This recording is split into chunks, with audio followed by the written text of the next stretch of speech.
Olá, eu sou a professora Mariana Vale, do Departamento de Ecologia. Bem-vindos a mais um seminário em Ecologia, uma disciplina que está sendo ministrada durante o período letivo excepcional de 2020.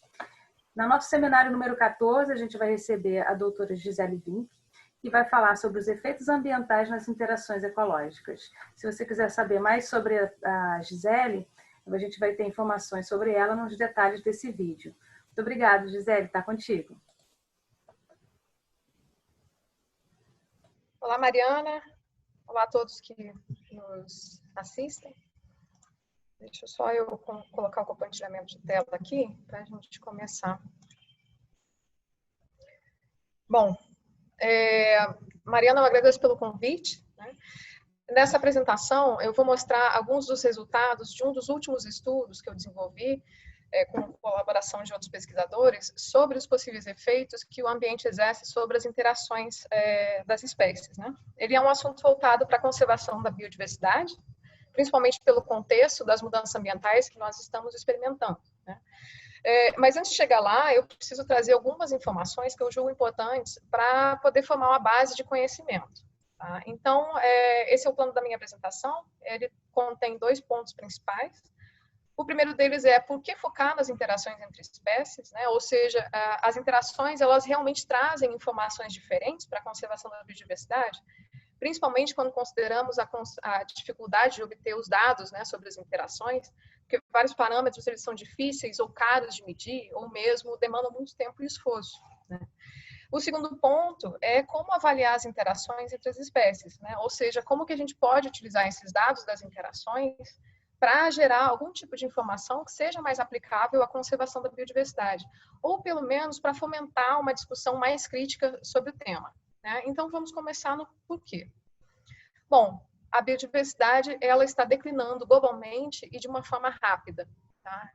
Nesse gráfico, nós podemos ver que as taxas de extinções das espécies de vertebrados ao longo do tempo, elas estão aumentando rapidamente a partir do período da Revolução Industrial, que ela está marcada aqui como sendo 1790, né?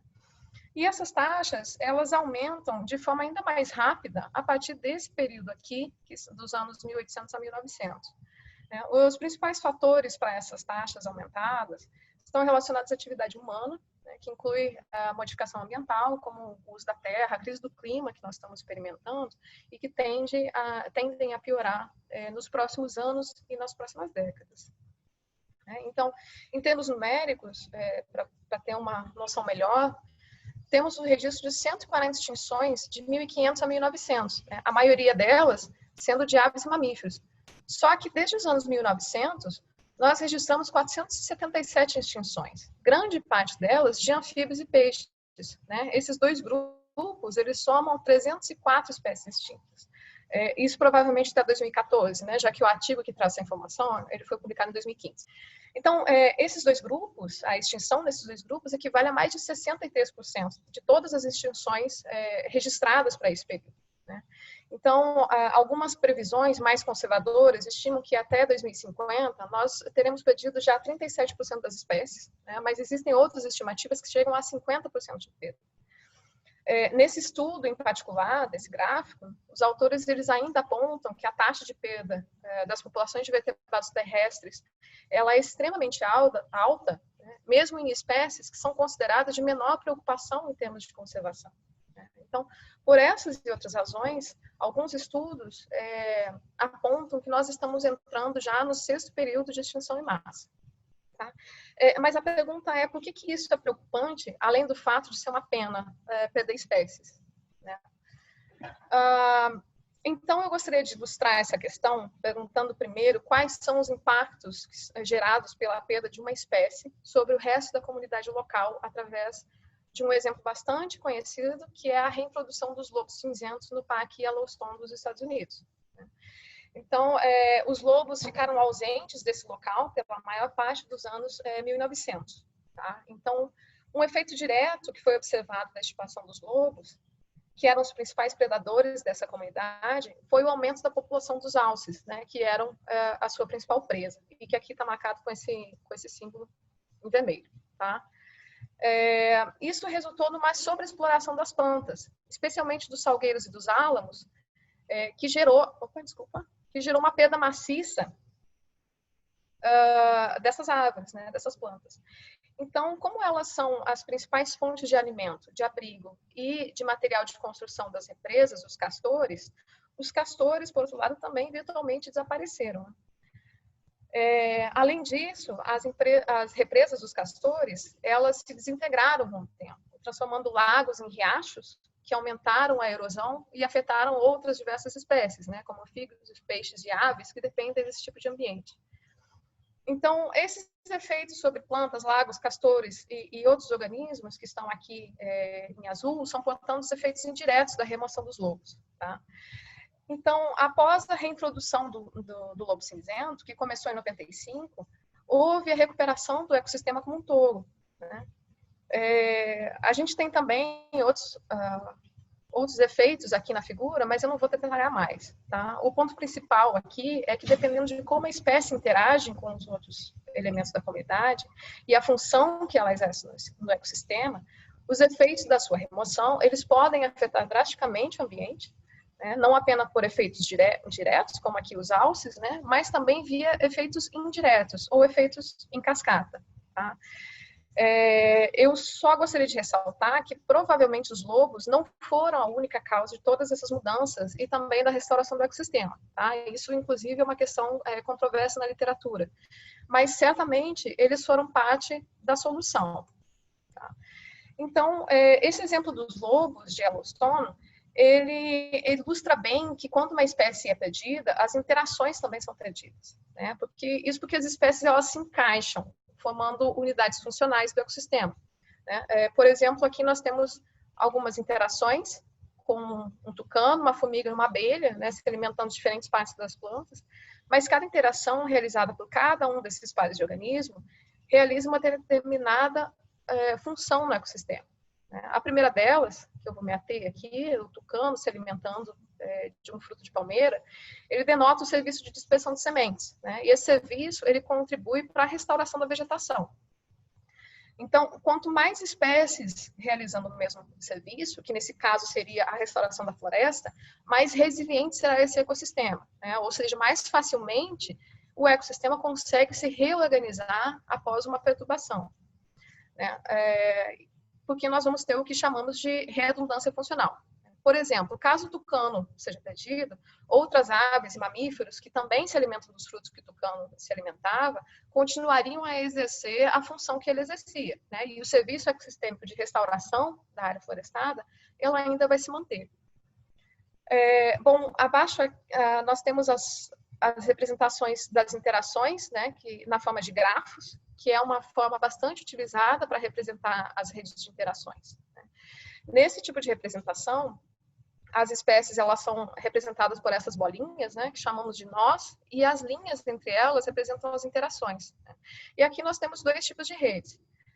A rede dessa letra D é um exemplo de rede que chamamos de unipartida, né, que ela é bem típica de redes tróficas, enquanto essas outras duas são redes bipartidas. Né? Essa representação bipartida, ela geralmente é usada para diversos tipos de interação entre plantas e animais. Tá? Nessas redes, existe interação entre os grupos, né? Por exemplo, planta e animal, mas não existe, não está representado, pelo menos, os componentes de interação dentro de cada grupo. Né? Tipo, animal, planta, você não vai ter. Então, as redes de dispersão de sementes e de polinização, por exemplo, elas são representadas com grafos bipartidos. Tá? Com essa representação das interações em redes, né, nesses grafos, é mais simples de se pensar como que os efeitos indiretos sobre todas as espécies de uma comunidade ocorrem, já que uma perturbação em um dos nós, ela pode ser propagada para as demais espécies, às quais ela está conectada, né, e sucessivamente, como a gente viu no exemplo dos lobos.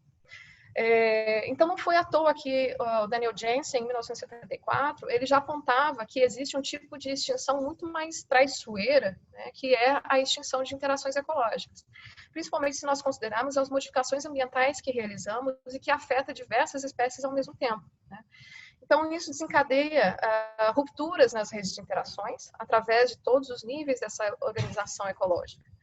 Foi até sugerido que 2 vezes mais espécies elas podem ser extintas devido a efeitos indiretos, quando comparado a efeitos diretos de fatores externos, né, como a fragmentação da floresta. Né? Então, isso tem consequências sobre o funcionamento dos ecossistemas. E diversos estudos apontam que, de uma forma geral, as redes de interação elas estão se tornando mais simples e mais vulneráveis ou menos resilientes, né, a novas perturbações. Então, o conhecimento desenvolvido, principalmente nas últimas décadas, tanto na parte de comunidade de ecossistemas, né, que inclui o conhecimento sobre as interações ecológicas, quanto na parte da conservação, nos levam a um quadro diferente de conservação aplicada, que leva em conta não só as espécies, né, mas também as interações que elas realizam. Então, no cenário de mudanças ambientais, seja pela crise climática ou pelas mudanças na cobertura e uso do solo, por exemplo, se torna essencial, nós sabemos o quanto e como as espécies podem, as interações, desculpa, podem... Então, com a representação das interações em redes, é mais simples de se pensar como que ocorrem os efeitos indiretos sobre todas as espécies de uma comunidade, né? Já que uma perturbação em um nó, ela pode ser propagada para as outras espécies, às quais ela está conectadas, e assim sucessivamente, né? Como nós vimos no exemplo dos lobos. Então, não foi à toa que o pesquisador Daniel Jensen, lá em 1974, ele já apontava que existe um tipo de extinção muito mais traiçoeira, né, que é a extinção de interações ecológicas, principalmente quando consideramos as modificações ambientais que nós realizamos, né, e que elas afetam diversas espécies ao mesmo tempo. Então, isso desencadeia rupturas nas redes de interações através de todos os níveis da organização ecológica. Né? Inclusive, foi sugerido que 2 vezes mais espécies podem ser extintas devido aos efeitos indiretos, né, quando comparado aos efeitos de fatores externos, que são mais diretos, né, como as mudanças ambientais. E isso tem consequências sobre o funcionamento dos ecossistemas. Diversos estudos também apontam que, de uma forma geral, as redes de interação elas estão se tornando mais simples e mais vulneráveis, né, ou menos resilientes a novas perturbações. Então, o conhecimento desenvolvido, principalmente nas últimas décadas, tanto da parte de comunidades e ecossistemas, que inclui o conhecimento sobre as interações ecológicas, quanto na parte de conservação, nos levam ao quadro diferente de conservação aplicada, né, que leva em conta não só as espécies, mas também as interações que elas realizam. Então, num cenário de mudanças ambientais, sejam elas pela crise climática diretamente ou pelas mudanças na cobertura e uso do solo, né, ou tudo junto, se torna essencial sabermos o quanto e como as interações elas podem ser afetadas pelos fatores ambientais.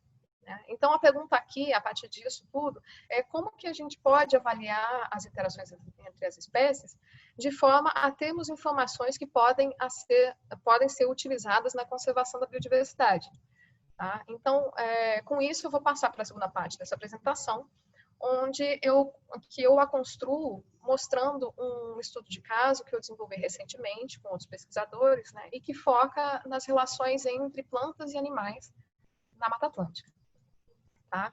Então, basicamente, eu vou demonstrar os efeitos que o ambiente pode exercer nas interações de frugivoria, né, que está intimamente relacionada ao processo de dispersão de sementes. Tá? Essas interações elas são classificadas como sendo mutualismos, né, onde diferentes espécies interagem para benefício mútuo. E hoje assume-se que os mutualismos eles são o tipo de interação mais onipresente nas comunidades terrestres. A maioria delas envolve conjuntos de espécies sem relações filogenéticas próximas, né? E muitos envolvem conjuntos de espécies animais interagindo com espécies de plantas, tá? Então, a maior parte dos estudos sobre redes mutualistas desenvolvidos até o momento, eles focam nas interações de polinização. Bom, como eu estava dizendo, então, a maior parte dos estudos sobre redes mutualistas desenvolvidos até o momento foca nas interações de polinização e de dispersão de sementes. Mas quais são esses benefícios mútuos? Na dispersão de sementes, que é o foco dessa minha apresentação, a planta ela oferece um recurso, no caso alimentar, que são os frutos, e esse recurso é coletado por animais frugívoros, né, que se alimentam desses frutos. Então, o serviço que o animal realiza ao ingerir o fruto é a dispersão de sementes, né? O benefício para a planta é que as suas descendentes elas vão ficar espacialmente mais longe da planta-mãe, que aumenta a aptidão tanto da planta-mãe quanto dos descendentes, né? Algo bastante interessante dessas redes é que quanto maior a dependência do animal por frutos, né, ou seja, quanto maior o grau de frugivoria de um animal, geralmente maior será a diversidade de frutos que ele consome. Isso porque os frutos eles variam muito em termos energéticos e nutricionais. Inclusive, alguns têm mais lipídios, outros têm mais proteínas, né, por exemplo.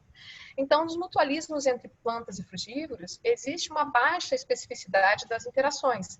Então, por essa questão de eficiência energética e nutricional dos frutos, né? Ou seja, de uma forma muito simples, não vale a pena o animal desenvolver uma anatomia específica para usar um tipo de fruto apenas. Por outro lado, também existem casos em que os animais eles são classificados como predadores de sementes, né?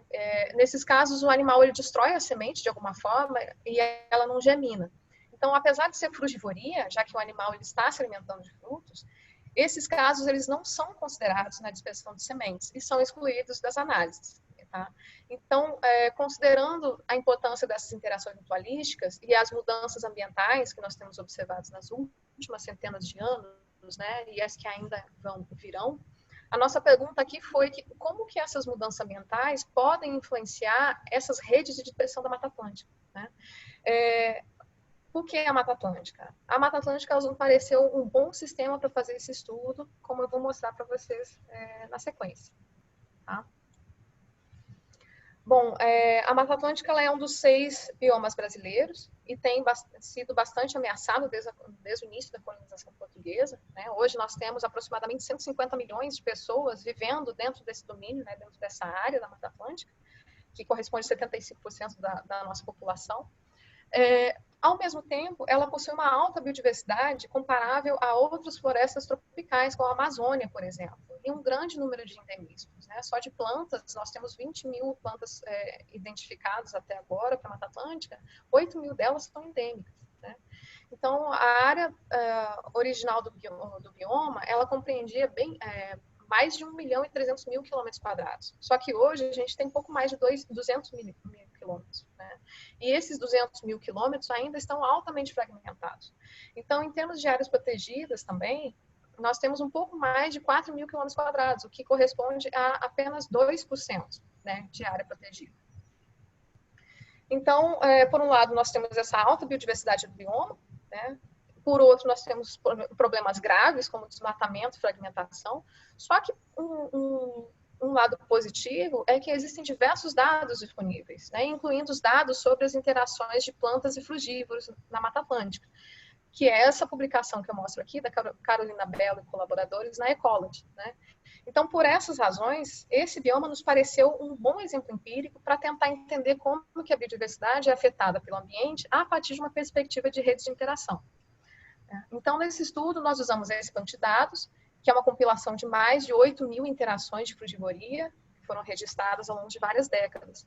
E, a partir dele, nós selecionamos mais de 4 mil interações entre plantas e morcegos e plantas e aves, em 26 localidades, né? Cada uma dessas 26 localidades é uma comunidade, né?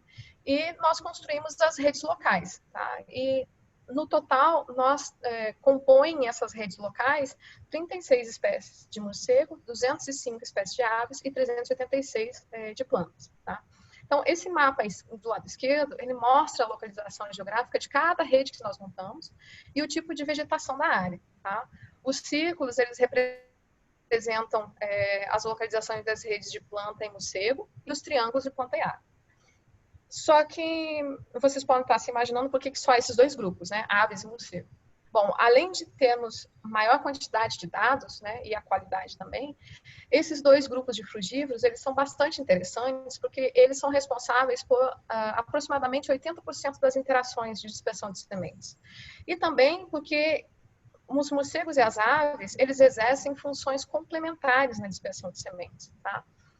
Os morcegos, eles tendem a depositar as sementes em áreas mais abertas, nas bordas de floresta, enquanto as aves, elas geralmente depositam as sementes em locais mais sombreados, né? De uma forma bem geral, isso significa que os morcegos, eles são mais associados a dispersar plantas pioneiras, né?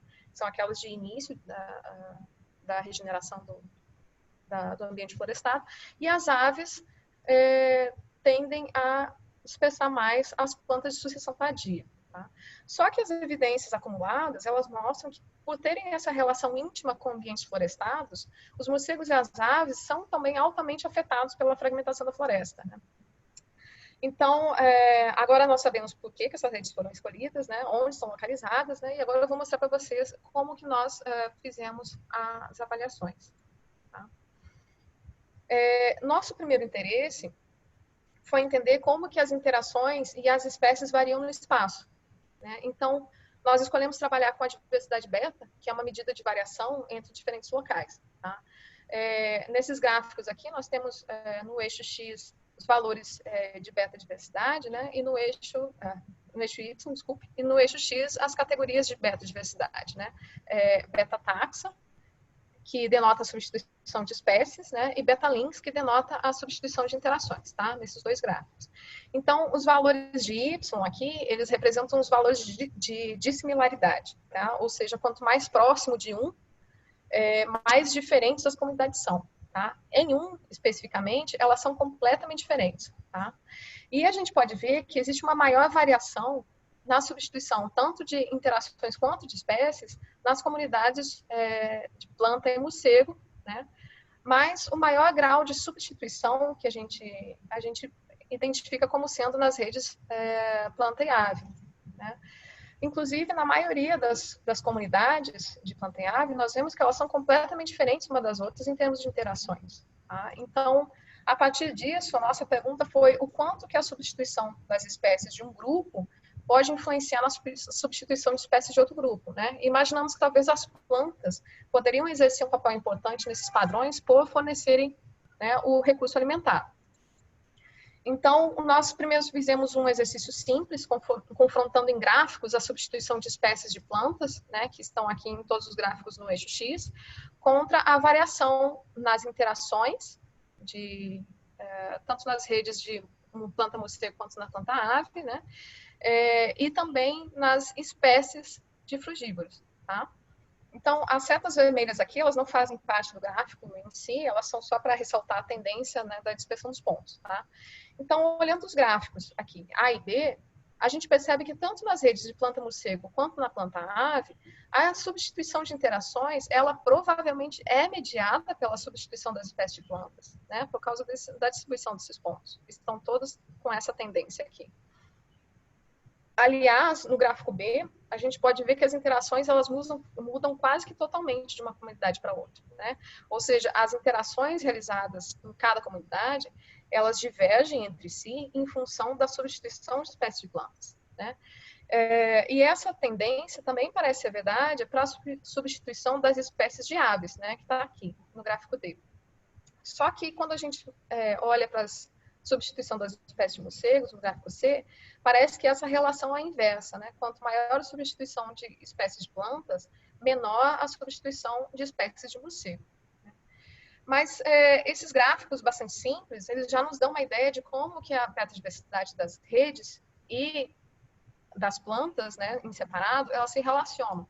Só que a gente sabe que não são os únicos fatores que influenciam a substituição das espécies em interações. Tá? Então, a partir desse momento, nós resolvemos calcular as correlações entre os diferentes elementos dessas redes de interações, ou seja, né, as beta-diversidades de espécies e de interações no contexto de rede, mas também a substituição de plantas e de frugívoros em separado, e todos esses elementos bióticos também em conjunto com as variáveis do ambiente.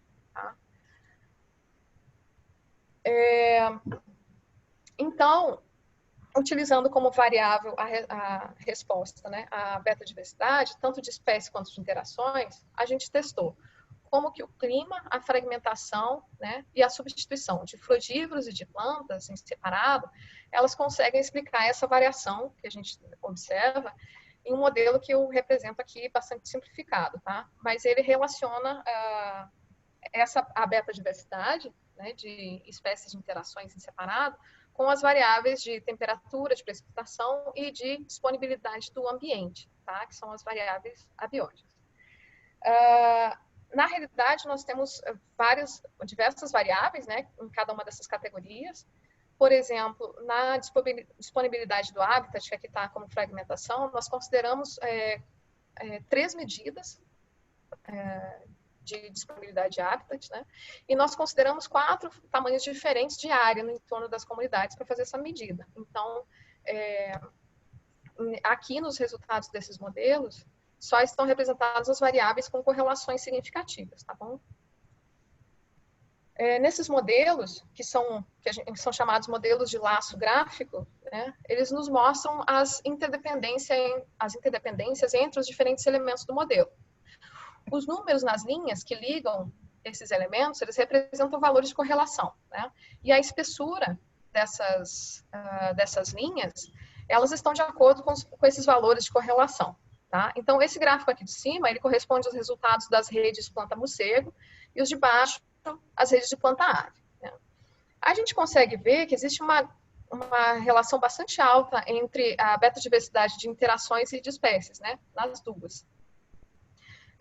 E isso era esperado, porque se a gente tem mais espécies, né, se o número de espécies aumenta, as interações também, o número de interações também aumenta, né, eles estão bastante conectados.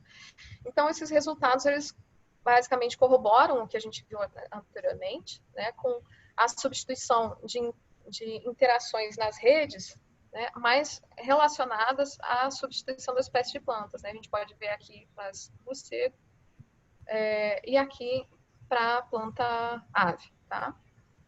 E nas redes de planta e ave, nós temos essa correlação também entre a substituição de espécies de plantas e de aves, tá? E algo bastante interessante nesse resultado, desse tipo de modelo, é que a gente pode também ter uma ideia de como que o ambiente, que aqui ele está nas caixinhas verdes agora, ele pode ter uma influência sobre todos esses elementos bióticos, né? Nessas redes planta-morcego, nós vemos que a disponibilidade do ambiente, né, é representada aqui como a conectividade entre fragmentos. Nós temos uma menor escala de 5 km², se correlacionando diretamente com a substituição de espécies de morcegos, né? Talvez por isso nós vimos os resultados dos gráficos de dispersão, né, que eu mostrei primeiro. Por outro lado, a conectividade de fragmentos em áreas ou paisagens maiores, né, de 300 km², se correlacionam diretamente com a substituição de interações dessas redes, o que sugere que a escala espacial é um fator bastante importante para avaliarmos os diferentes elementos das redes de interação, né? Então, e abaixo aqui nas plantas-ave, as correlações, elas incluem apenas variáveis climáticas, né, de temperatura, que são essas duas aqui, e de precipitação, que é essa daqui. Então, a partir desses resultados, nos interessava saber o quanto que apenas o ambiente influenciava a substituição das interações e das espécies dessas redes, né, retirando os componentes aqui bióticos, né. Então, para essa avaliação, nós fizemos um outro tipo de modelo, tá? Considerando só as variáveis ambientais, para identificar tanto os fatores que melhor explicam essas variações, mas também as áreas geográficas que possivelmente detêm as maiores taxas de substituição de espécies e de interações ao longo de toda a área da Mata Atlântica, tá? Então, para fazer isso, nós utilizamos modelos aditivos generalizados, né? E nós vimos que aqui o modelo simplificado, né? E nós vimos que esse modelo, ele consegue explicar assim, mais de 53% da substituição das interações e mais de 52% da substituição das espécies, né?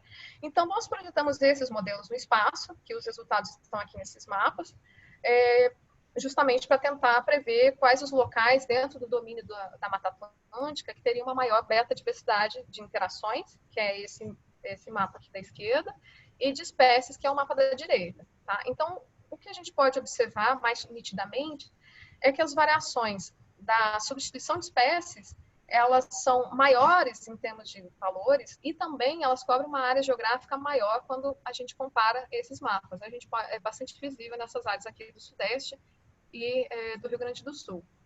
Tá? Enquanto isso, para as redes de planta em ave, a disponibilidade do habitat, nesse caso, né, entrou no modelo o tamanho da área de floresta disponível, junto com o clima, explicaram mais 62% da diversidade beta de interações, né, e um pouco mais de 16% da substituição das espécies. Né. Então, essas projeções dos modelos no espaço nos mostram maiores valores, de uma forma geral, na beta-diversidade de espécies, né, do que interações. E também nós observamos que os valores mais altos da substituição das espécies, que estão aqui em marrom, elas cobrem uma área geográfica maior quando a gente compara esses dois mapas. Tá?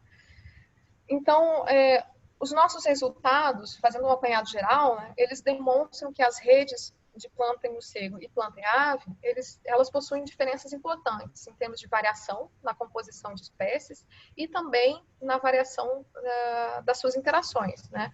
Com valores bastante altos de beta-diversidade que indicam um isolamento geral dessas comunidades. Tá? Outros resultados de outras análises que nós fizemos, mas que não entrou nessa apresentação, também corroboram esse isolamento. Tá? Mas é nítido que esse resultado é mais forte nas redes de planta e ave, e esse padrão pode ser visto independentemente da distância entre as localidades. Tá? Isso provavelmente é uma consequência da forte influência que a fragmentação exerce, especialmente nas aves, como já foi apontado por outros estudos. Os nossos resultados também demonstram que a beta-diversidade de interações e de espécies, elas respondem de forma diferente ao clima, né? Que foi importante em todas as análises que nós desenvolvemos. Mas também, pelo menos nesse modelo, né, foi bastante visível, nós vemos também um efeito da fragmentação dos ambientes. Né? Essas variáveis ambientais, elas também influenciam as redes de forma bastante diferente. Né?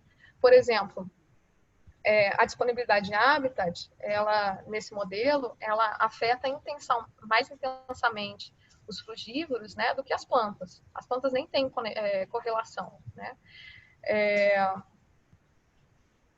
Então, e mesmo assim, nós também temos um fator bastante interessante aqui de escala. Né? E em relação às áreas que nós prevemos como áreas de maior beta-diversidade ao longo, né, de todo o domínio da Mata Atlântica, nós entendemos que essas são áreas mais sensíveis, onde as comunidades elas estariam mais isoladas, né, e são áreas que necessitam de uma análise mais detalhada sobre as interações das redes de dispersão de sementes. Porque se a gente perde uma quantidade significativa dessas interações e das espécies ali, pode ser que o ecossistema não consiga mais retornar à sua funcionalidade. Tá? Com isso, eu concluo a minha apresentação. Agradeço a todos pela atenção e segue o meu contato para quem quiser. Obrigada. Olá, muito obrigada, Gisele. Então, lembrando, para os alunos que estão inscritos na disciplina, que a gente vai disponibilizar material complementar e uma atividade associada com esse seminário. E se você gostou do vídeo, não esqueça de dar o seu like. Obrigado, Gisele. Até a próxima. Foi um prazer. Até a próxima.